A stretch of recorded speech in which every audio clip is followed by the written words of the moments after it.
Collector. You're free, just as promised. As promised?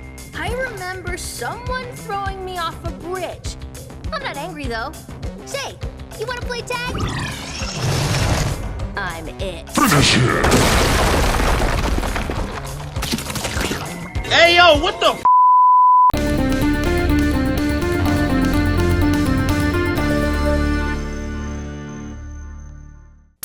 What's up, ladies and gents, and welcome back into the weird world of the Boiling Isles, where a lot happened during this finale, and there's quite a few things to take away from the experience. I knew I wasn't gonna have the opportunity to collectively overview all of the missing analysis videos for each of the episodes for this season on this channel, but you know what? What's better than a countdown video, am I right? Anyways, enough time's been a-wasting, so let's begin with our top 5 takeaways from the finale given to us. Number 5 on the list is the significance of King's collar, as it was indeed revealed that King did not acquire this collar at birth, but instead was something of a gift passed down to him from Ida herself. Something that you'll find to be quite interesting, to say the least, all things considered, because during the finale, King is able to become invisible to the Collector's eyes from his dimension. And though it was unintentional for Ida to hide him from the Collector at all times, she must have received the medallion from the cave from whence King was born in, or possibly from within the pile of trash of items drifted away to shore. Its purpose was to be used as a dog collar, however this more than likely was a piece of royal carving to keep King from ever being in contact with the Collector,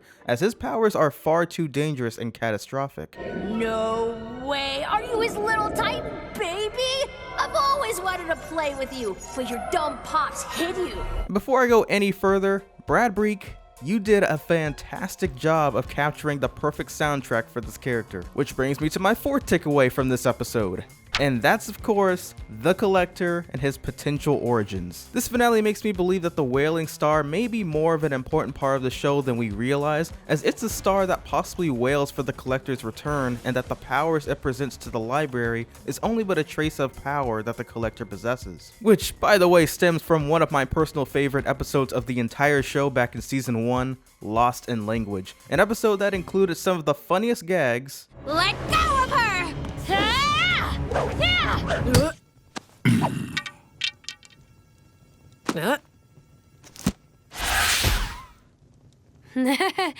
Not an Azura fan, are you?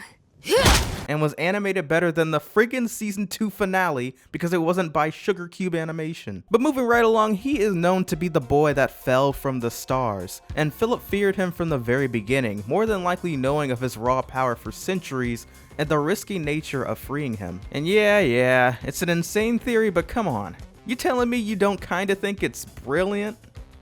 No? Well, who asked you anyways? Number 3 on my list has to be Kikimora's betrayal, or well, awakening, as she's only slowly beginning to realize just how much of a complete moron she was for following the lead of a literal tyrant from years to come. And that the introduction during this sequence is confirmed to be a list of characters that were once enemies of Luce and the rest, only for them to eventually side with them. Kiki makes her way down to all of the corpses of previous Grimwalkers and possibly others that caught wind of Belos' true plans in order to help King free the Collector. And I love how they reference the fact that Kiki knew of Philip talking to the Collector, as she is indeed a huge eavesdropper. Number 2, oh boy, can't wait to dig into this one, and it's of Luce and the other children being sent back to Earth without any true way to getting home. Luce finally makes her way back as promised, but at what cost? And as we've clearly witnessed from both the Season 1 finale and Season 2 mid-season finale, magic seemingly is not accessible to anyone while on Earth. So getting back may be quite the challenge, as the last of the Titan's blood was used to charge the portal to other worlds one last time,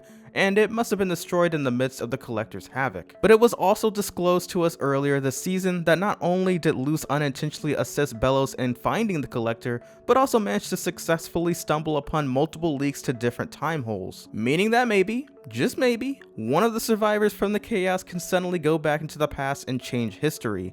If that's possible. I mean, I don't know, I'm thinking of all sorts of possibilities, but I think that's a little bit of a far stretch. Heck, for all we know, the conspiracy theorist that ended up being right may be Luce and the gang's last hope, ironically enough, as he may have some lead onto how Philip made his way to the Boiling Isles in the first place, as that fact was never revealed. Oh, and Amphibia and the Owl House are officially within the same universe, yeah.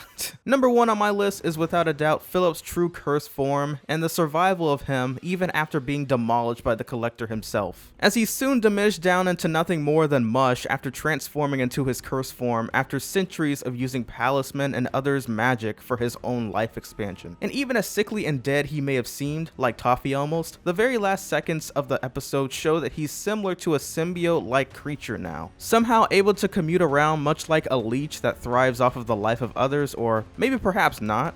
Only time will tell. But with all that being said, this finale was quite interesting and worth watching a few times, especially towards the end. It just sucks how the show had to be downsized much like Amphibia, but I can already tell that the Owl House will be suffering the most from the limitation. Anyways, this has been once again your boy, The Next Big Thing, back with another video, and I hope to catch you all in the next one. Peace!